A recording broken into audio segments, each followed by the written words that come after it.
in the red zone. Third down and goal at the 17. Philly up by 1. Great protection. Cunningham throws, picked off in the end zone. Darrell Lewis, who had 2 last week, is out of bounds at the 12. So Cunningham had a ton of time, throws, and Lewis is right there at the goal line for the pick. What a terrible choice. That was double coverage all the way. Darrell Lewis in front of Fred Barnett. Marcus Robertson behind him. Cunningham with a bad choice. Did you see what Marcus Robertson did to Barnett? Look at him. Barnett's going to make the tackle, and Marcus Robertson just grabs his jersey from behind. Well, this is some game here. Goes with the record. Plays this weekend. Let's credit Lewis with a good interception. But Marcus Robertson here, when's the last time you saw something like that? Fred Barnett thought he was chained to the goalpost, not able to get him. Yeah, Fred's laughing about it. Oh, I don't think anybody here at the vet thinks it's very funny. Well, what a poor decision for is Randall. right. That was double coverage. They were reading him all the way. He came back to the right in the hands of Darrell Lewis. Nobody ever accused Randall Cunningham of not forcing the ball downfield into coverage. He does not like to dump it off. He wants to go downfield. Now the Oilers running out of time on their first play after the turnover. Catch is made by Webster Slaughter, and Eric Allen pushes him out of bounds near the first down marker. ABC's Monday Night Football is being brought to you by McDonald's. What you want is what you get at McDonald's today. Southwest Airlines. It's just plain smart to fly Southwest, the low-fare airline. And cold-filtered Miller Genuine Draft. Get out of the old and get into the cold. I think people here at the Vet are starting to get a little uneasy. Eagles clinging to a 1-point lead. Remember, they had 4th down goal at the 1-yard line. They threw an incomplete pass and don't get in. Now Randall Cunningham throws an interception in the end zone. You only get so many missed opportunities in this league before it comes back to bite you. 2nd and 1, and it is Brown taking it out to the 24-yard line to convert. First down, Oilers. Well, the last time we saw Houston, and we talked about it at the very beginning, they looked horrible. They fell behind to Pittsburgh 30-0, and talking to some of the players on the field before the game, they said, we are just not going to get embarrassed again on a Monday night when everybody's watching, and they have not been embarrassed tonight, but now they've got to try to generate something offensively. Well, after 7 consecutive years in the playoffs, this is a team that does know how to win. And Carlson has it batted, it is tipped, and it is incomplete, and Perry can't believe it. He almost had the interception. Romanowski is the guy who tipped it. I guarantee if that ball would have had a ham sandwich on it, he would have caught it. Devoured it on the spot. Not many opportunities like that for a defensive lineman. Yeah, except here's a guy that's used to handling the ball more than most defensive linemen. Bears had him in the backfield many times. There he is on the left, coming in. You get a feel for it, Dan. You always want it, though. Couldn't bring home the bacon. Oh, come on. 2nd and 10 at the 23. Look out. Oh, William Thomas. Crunching sack. And Cody putting right on that not left hopping shoulder. right up. Cody Carlson with the shoulder and the knee. He pops up and he's shaking. Talked about the speed of number 51. Richie Kotite loves him defensively. He makes plays. Forces fumbles, interceptions. He's always around the football. Great speed from the corner. And not that violent a hit. Fortunately for Carlson, because it was the left shoulder that has been damaged, and that was the one that was exposed. He was lucky. That could have been a lot worse. 3rd and 18. Thomas's 2nd sack of the year, and Cody has to take a timeout. They were down to 1 second again. We have seen some poor clock management by both of these clubs here tonight. Al Michaels, Frank Gifford, Dan Deerdorf, Lynn Swan working the sidelines. Eagles on top, 7-6, 5:25 to go in the 3rd. Houston after a timeout, 3rd and 18 from the 16. And it's Brown on a wraparound, taking it out to the 24, loses the football, but he was down. He was down, no fumble. He was down, but Gary Brown carrying that ball very loosely tonight. He lost one earlier. flapping around in the traffic. And the other turnover was the Eric Allen interception, and that's the key play in the game right now because it set up the Philly touchdown. And he was well down before the ball came loose. Camarillo to kick. Jeff Seidner back to accept it.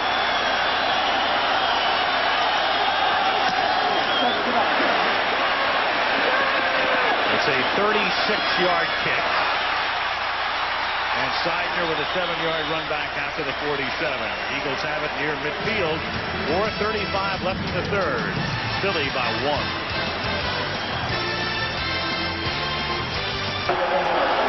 Only leading by 1 point. Favored by 11. And Cunningham off the play fake. Durant is going deep. And Barnett takes the catch.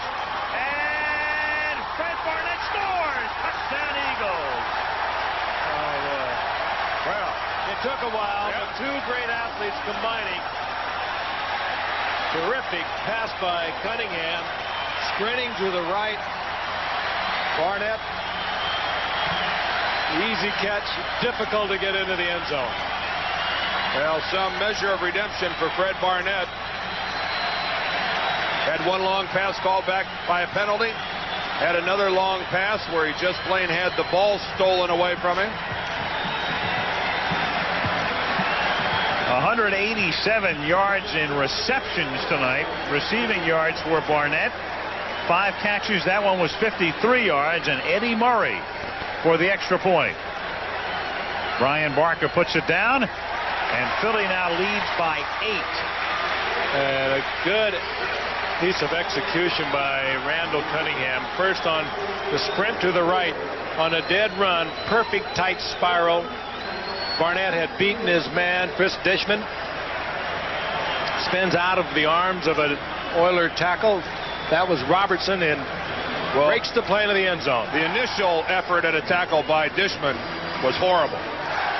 Chris Dishman beaten on the play, but then this attempt at a tackle. What is that? And then he just stands there, watch Barnett go into the end zone. That's an embarrassing play by Chris Dishman. The Eagles struggling on offense all night long, and then all of a sudden lightning. Barnett tonight with 3 catches of 50 or more yards. He's pulled one in for 58, another for 54, and this one for 53. Well, this has to make him feel so good.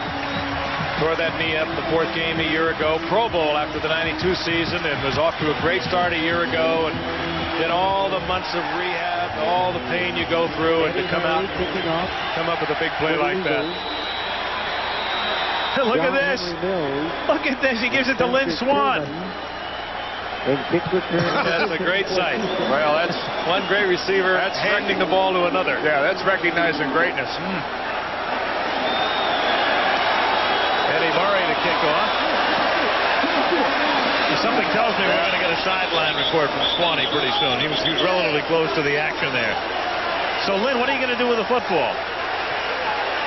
Hey, Al, he just came over to the sideline and he just handed me the ball. He just said, "This one's for you." Tremendous sign of respect, I guess, from one receiver to another. I think I'll have him autograph it and put it on my mantle. Right. I think he might want your autograph, Lynn. Yeah. You guys noticed Lynn warming up Cody Carlson tonight, took the jacket off. In the warm-up drill, is out there snagging that ball, one hand. Dropped a couple, too. Lynn is like me, wait for that seniors league to come around. Swanee has been out there every week shagging balls during pregame warm-up. Well, there's Dishman, who was shaken up the last time the Eagles had the ball and came back in and was beaten on that play. The ball is at the 40 after the kick went out of bounds. And with 4:18 to go in the third, Cody Carlson on 1st and 10 gives it to Gary Brown, and he picks up just a yard. Well, with the new rules, you're down by 8. You still can tie it with 6 plus a deuce, but the way the Oilers are going, and Kevin Gilbride and their offense, they're going to worry about that a little later. Trouble.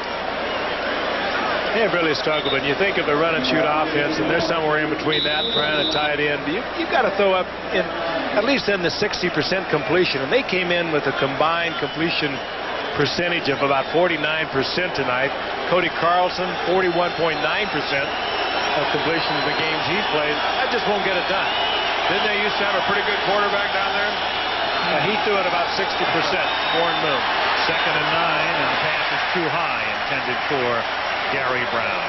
3rd and 9. Cody barking at himself. Well, he had the open guy. He just let it go a little high. And I'm telling you something, those are big numbers, those two in the middle. The ones on either end are okay, but 187 yards total and a 37.4 average. Big night for Fred Barnett. His career high 193 in 1992 against the Cardinals. I'd say that's in jeopardy. 3rd and 9, and Carlson floats it, and the catch is made by Haywood Jeffries at the 30-yard line, and the Oilers are back in business. Well, that's a fine catch, too, by Jeffries. That ball laid up just off the fingertips. Kept his arms down, kept him in stride. A lot of receivers would have leaped for that and lost it. 28-yard reception. Eric Allen. Just when he had to. Yeah, Eric Allen really upset with himself, but pretty hard to defend a pass that's thrown that high. It's coming almost straight down to a receiver that tall at 6'2". I don't know what Eric Allen could have done on that. He's been beat several times this year on a little move to the inside and then the fly. Here's an inside handoff to Wellman, and a great play made by William Fuller. Smelled it out, and it's almost as if Fuller knew that was in Houston's playbook last year when he was an Oiler. Well, he chases that thing down from behind. It's really going to the opposite side of the formation, but Fuller showing a lot of speed, and really the first big play by William tonight. Here he is, the closest guy to us. He goes into the chase. Unfortunately, Wellman has to come so far. Gary Brown flat missed the block. Yeah, Fuller picked up some speed. A big game for William Fuller tonight, though. He left Houston with a bad taste in his mouth. He thought the Oilers didn't show him enough respect and didn't try hard enough to keep him. On 2nd and 10. Carlson, look out, Fuller again.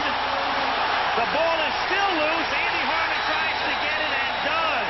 Oh, wow. Hey, what did we tell you about Andy Harmon? Somehow or other, he's always going to be around it. And I think the taste in William Fuller's mouth just got a little sweeter. That's the daily double for William. He was blocked initially by David Williams and blocked pretty effectively. Took him upfield. Cody Carlson, though, holding on to the ball for a while. It's just good coverage downfield. He has no place to put it. After a while, the quarterback knows he's going to have to take a hit. Carlson didn't protect the football and paid the price.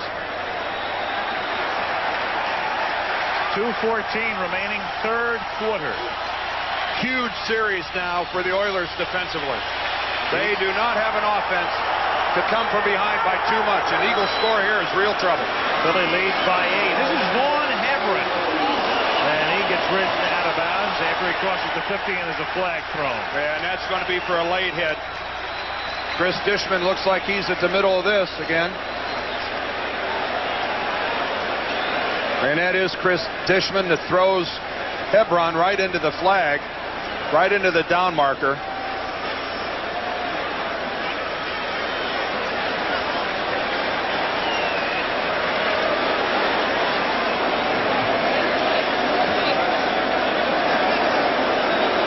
Crew discussing it. Tolliver, meanwhile, Billy Joe loosens up.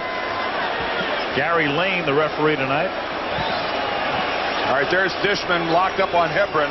The ball goes down, but watch the end of this right here. He just literally throws Hebron. Double foul. Illegal use of the hands. Hands to the face offense, number 87. Personal foul. 28. Number 28 on the defense. Penalties offset. Replay first down. Well, Maurice Johnson, the tight end of the Eagles, called for the illegal use of the hands, and Chris Dishman after the play and way out of bounds for the personal foul. On the right-hand side, there's 87. There's Maurice Johnson, and, well, a good look right there at the right hand, right up in the face mask. And Chris Dishman lucky that his not real smart play at the end, he got away with it. Back once we began. 1st and 10. Big hole. Vaughn Hebron. And a first first down as he rides